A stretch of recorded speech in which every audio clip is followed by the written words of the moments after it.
അജയുടെ you are one of the most busiest actors എന്ന് വേണമെങ്കിൽ പറയാം. നിങ്ങൾ തന്നെയാണ് വീണ്ടും കൊളാബറേറ്റ് ചെയ്യുന്നത്. അല്ല, എങ്ങനെ ഇത്രയും cinema you have done more than 150 cinemas. ഒരു കയ്യടി കൊടുത്ത് ഉൾപ്പെടെ ഉണ്ട്. 150 റിലീസായി തോന്നുന്നു. ഇയാളൊരു മഹാനായി മാറി. അതെ, ഒരു HR ആയിരുന്ന ആള് ഇന്ന് സിനിമയിൽ ഒരു അച്ചാർ പോലെ. ഒരു HR ആയിരുന്ന ആള് ഇന്ന് സിനിമയിൽ ഒരു അച്ചാർ പോലെ എല്ലാത്തിലും ഉണ്ട്. എങ്ങനെ നീ ഇതെങ്ങനെ? ഞാൻ ട്രൈ ചെയ്തിടാ ട്രൈ. അപ്പൊ ഇതിനകത്ത് ഈ ഹൊറർ എലമെന്റ് എന്ന് പറഞ്ഞാൽ ഭയങ്കര ഫണ്ണാണ്. അതെ, പേടിപ്പിക്കുന്ന എലമെന്റ്സ് ഇല്ല. സാർ, ഇവന്റെ സ്ക്രിപ്റ്റ് കൊള്ളാല്ലേ?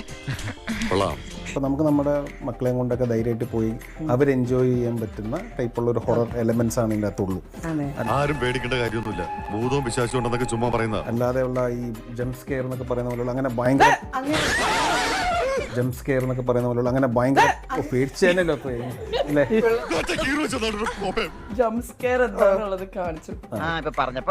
നമ്മൾ എപ്പോഴും നല്ല നല്ല സിനിമ ചെയ്തുകൊണ്ടിരിക്കുന്ന ഒരാൾക്ക് ഇനിയും നല്ലതിന് നല്ല അതൊക്കെ മേലെ അങ്ങനെ ഒരു പ്രഷർ ഫീൽ ചെയ്തിരുന്നോ?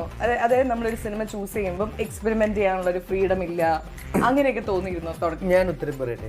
പറഞ്ഞു. ഒരു കുട്ടി ഒരു സ്കൂളിൽ ചേർന്നു.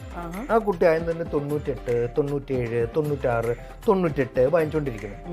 ആ കുട്ടി 85 വാങ്ങിച്ചാലും അപ്പൊ പോരല്ലോ എന്നേ പറയുള്ളൂ. ആര്? ഞാൻ ഇത്ര നേരം പൊട്ടന്റെ മുമ്പിൽ ശങ്കൂന്നിരുന്ന. ഞാൻ വീണ്ടും ആരോട് പറയുന്നു? എനിക്ക് എഴുതാനല്ലേ സാറേ അറിയൂ, വായിക്കാറില്ലല്ലോ. എന്റെ ഡാഡി എന്താ പറഞ്ഞറിയോ? നീ പഠിക്കണ്ട. ഇത് ശരിക്കുള്ള വിദ്യാഭ്യാസത്തെ കുറിച്ചല്ല പറയുന്നത്. അതുകൊണ്ടല്ല, ഞാൻ കൊളോക്കിലായിട്ട് പറഞ്ഞതാ. ഞാൻ പറഞ്ഞത് അപ്പൊ എനിക്കൊരു വാശിയാണ്. പഠിക്കണം.